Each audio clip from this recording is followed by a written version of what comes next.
Hi guys, this is Vitaly with AFT Dispatch and A2C Logistics, and in today's video, I'd like to speak with you about Trump's take on taxes, tariffs, and trucks. But first, roll the intro.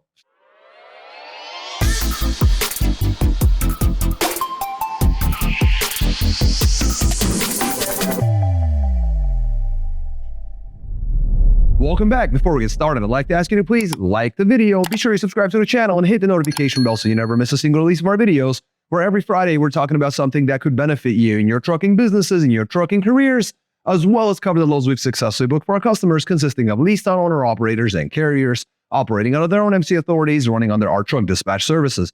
As always, guys, big thank you for all the likes you've provided in all the previous videos. Please do keep on coming, and let's talk taxes, tariffs, and trucks. What's Trump's take on this? Obviously, big news. Everyone's talking about it. 45 will be 47 yet again. And there will be changes within logistics, the trucking industry, shipping, receiving, all of it. So I wanted to look at that, especially over the last few weeks. We've been kind of looking closer to the elections before we knew what was going to happen. And now I wanted to look because a lot of the past policies will likely get canceled out. Now, which one of those and what's actually going to happen, we'll dive into that now. I think one of the first things that they're going to do is definitely, and one of the top things is going to ease off on emission standards. That's been a big push by the Biden administration, by the EPA. They worked hand in hand under the Trump administration. That's definitely going to change. It's going to slow that transition to electric trucks. Now, don't misunderstand. I think we're still going to move towards electric trucks, electrification of the infrastructure, of everything that is trucking. However, it's going to be that electricity will be produced using some sort of an alternative fuel. And that's really where we need to focus on, because if it's not diesel, if it's not gas, if it's not CNG or natural gas, then it might be hydrogen, it might be some other stuff. Who knows? Maybe plutonium.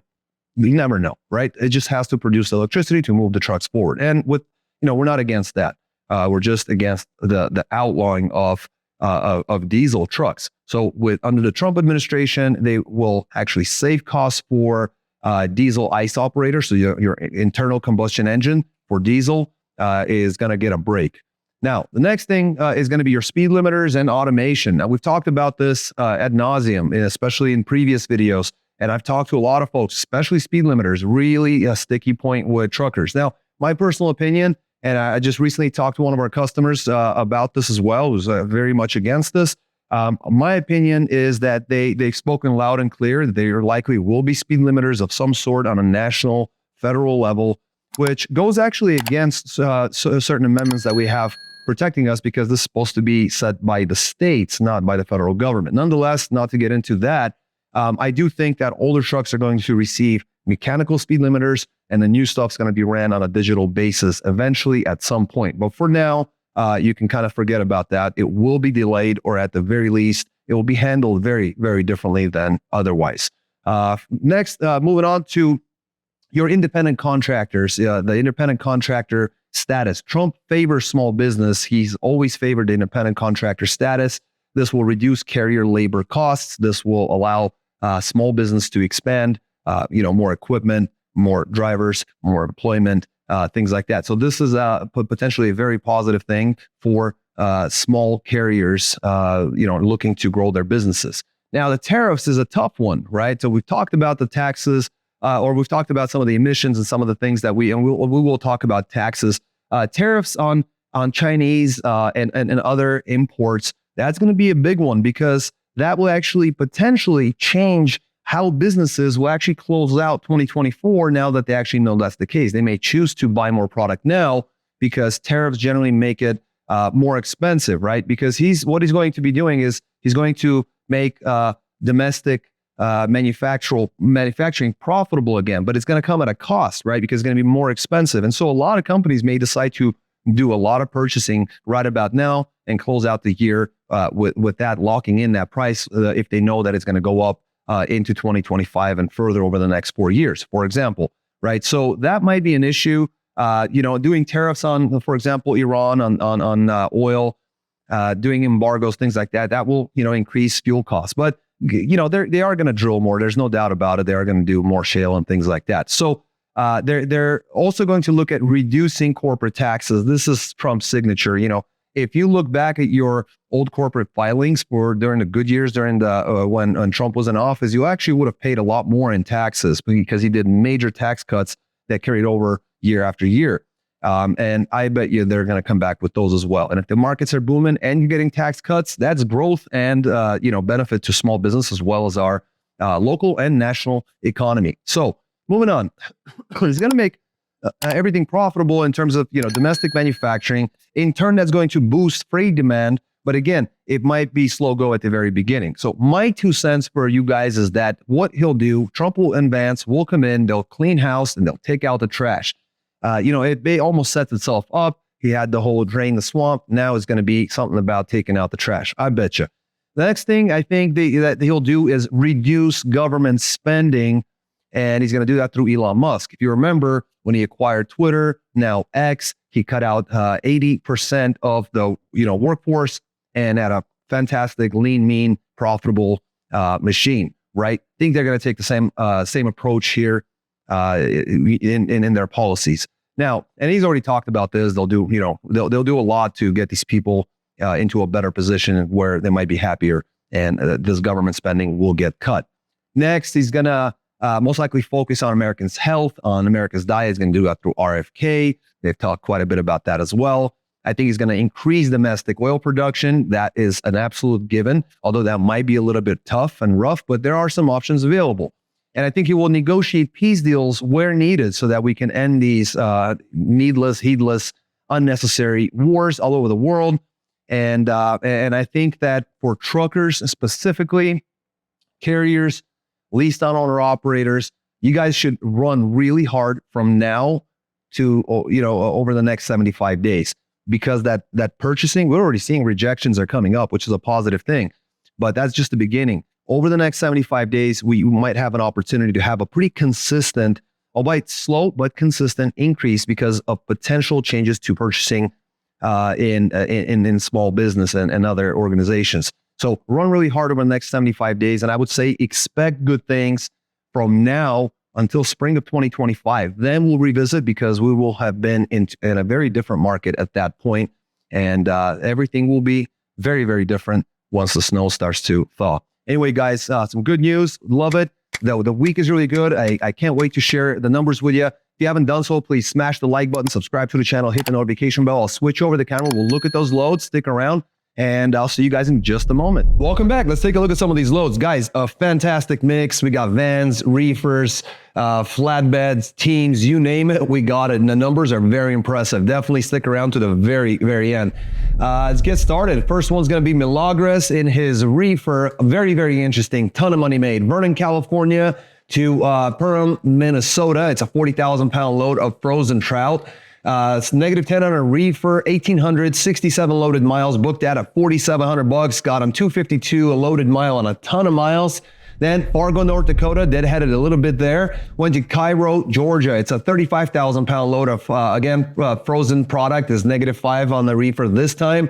1,593 loaded miles, booked at $5,000 on the way back. That's $314 a loaded mile on a ton of miles once again. And that was it. Wednesday, a week on the road, $9,700 in gross, $9,700 off of 2 loads in today's market. 3,460 loaded miles, only 66 deadhead miles in total. He ended up getting $280 per loaded mile, and with deadhead included, dropped it to $275 with deadhead included for all miles included. Absolutely fantastic, outstanding week for this reefer. Milagros, hats off to you. But that's not it. We got more guys just like Milagros. For example, Boris runs a dry van. He was running out of Alhambra, California, and Laverne, California, with 2 picks, 1 drop to Windsor, Virginia. It's a 27,000 pound light load of general merchandise, tons of mile, 2,681 loaded miles, booked at $6,300. Got him $235 a loaded mile.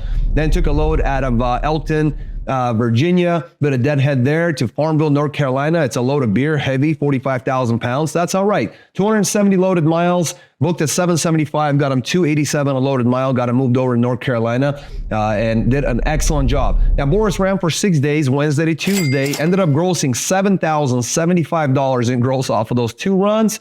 2,951 loaded miles, only 170 deadhead miles in total. Ended up getting $240 a loaded mile, and after deadhead, That went down to 227. 6 days, great growth, $7,075. An excellent job for this new carrier in the industry. Only 6 days of working. Absolutely fantastic job. So we got more. We got more. For example, let's look at this flatbed. Marty is the driver on this one, coming out of Klamath Falls, Oregon. One pick, one drop to Elmendorf, Texas. It's a 48,000-pound load of plywood. 2 tarps are required, 6 or 8 footers. 2,053 loaded miles, booked out at $5,000. Got them 244 a loaded mile, and they did not disappoint. Coming out of Texas, out of San Antonio, Texas. Did a multi-dropper. It looks like 4 drops going to Hays, Kansas, Kansas City, Kansas, Lincoln, Nebraska, and Stewartsville, Minnesota. It's a very, very light load, 6,779 pounds in total. A bunch of AC parts, straps, and chains were required on this one. 1,648 loaded miles, booked at $3,300. Got him $2 on the spot. So that was it. 7 days on the road, Thursday to Thursday. $8,300 in gross on his flatbed. 3,701 loaded miles. Only 17 miles a deadhead. I bet that probably won't even move the rate. 224 loaded mile, 223 all miles included. An excellent week for this flatbed as well. Absolutely huge gross. The rate per mile, absolutely everything worked out very, very well, and a very light load. So excellent job, Marty. Moving on to, let's take a look. I had a hard time picking the right guys this week. Next, we got a team. How about that? A flatbed team coming out of Mount Pleasant, Texas, going to Gouts, Virginia. It's a 45,000-pound load of metal tubs, 945 loaded miles, booked at $2,000. Yuri and his team, 212 a loaded mile. Then Taylorsville, North Carolina, going to Henderson, Colorado. It's a 46,000-pound load of wood products where tarping was required. 1,539 loaded miles at $3,800. Got them $247 a loaded mile. Then Aurora, Colorado, a tough market, to Portland, Oregon. A very light load. That's the good news. 7,000 pounds of roofing materials. Tarping was required once again. It's 1,246 loaded miles. They'll move them around at $2,300. Got them $185. That's a fantastic rate coming out of Aurora, Colorado, on a super light load going to Oregon. Because out of Portland, Oregon, Zero Deadhead took a load to Glendale, Arizona. It's a 47.5 load of shingles.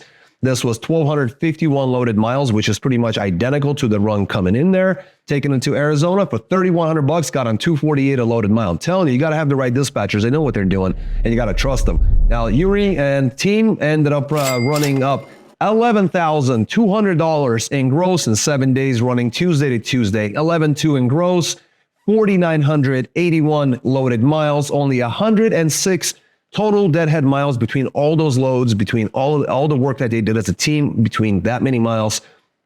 225 a loaded mile went down to 220 all miles. Absolutely, fantastic. That's a great job. Next, we got Antonio pulling a dry van, Ankeny, Iowa to Pocatello, Idaho. 39.5 on the weight. On the load for fungicide, 1,139 loaded miles, booked at 2,450, got him an impressive 215 a loaded mile. Then Idaho Falls, Idaho, coming out to Lebanon, Indiana. Light load, 10,000 pounds of aluminum, 1,586 loaded miles, booked at $3,200, got him 202 at a loaded mile. Then Alexandria, Indiana, coming out to Salem, Virginia, 43.5 load of prepared and preserved foods. These are processed foods. 479 loaded miles, booked at $1,600. Got them $334 a loaded mile. You can carry that kind of stuff in a dry van because it's processed foods. Friday to Friday, 7 days on the road, $7,250 in gross, 3,204 loaded miles, 109 deadhead miles. Got them 226 a loaded mile. They dropped it down to 219 with deadhead. And again, another excellent week for Antonio. Very good gross. Has done a very good job. Only lost 7 cents. That is insanity. Next, moving on to Ryan, also a dry van out of Maple Grove, Minnesota, going out to Menominee Falls, Wisconsin. It's a 36,000 pound load of catalog items, 349 loaded miles at 825, got him 236 a loaded mile. Then out of Milwaukee to Rapid City, South Dakota, 39,000 pound load of beverages, 841 loaded miles, booked at $2,000, got him 238 a loaded mile.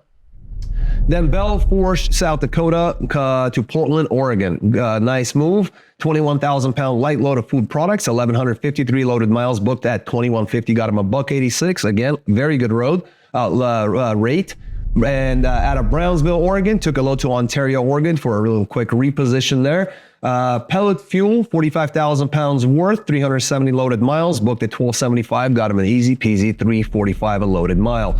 That's Thursday to Thursday. Ryan ended up grossing 6250, very efficient stuff. 2,713 loaded miles, booked at 230 a loaded mile and 165 deadhead miles. So in total went down to 217.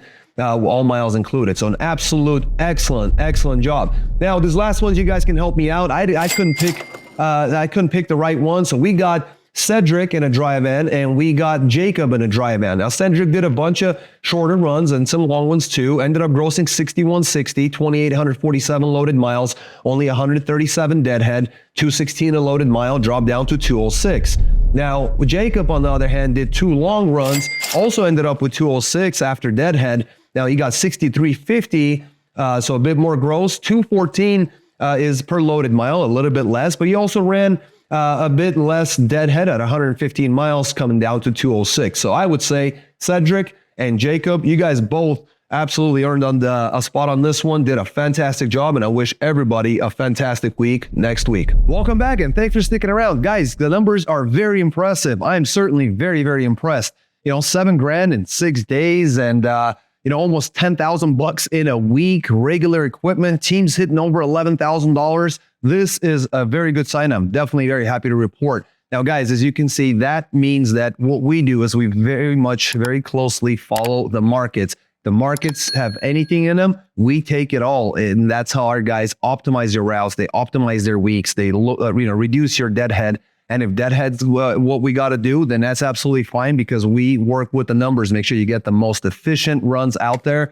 make the top dollar to market. And guess what? We've been doing this for over a decade. We lease on owner operators. We also work with carriers under their own MC authority.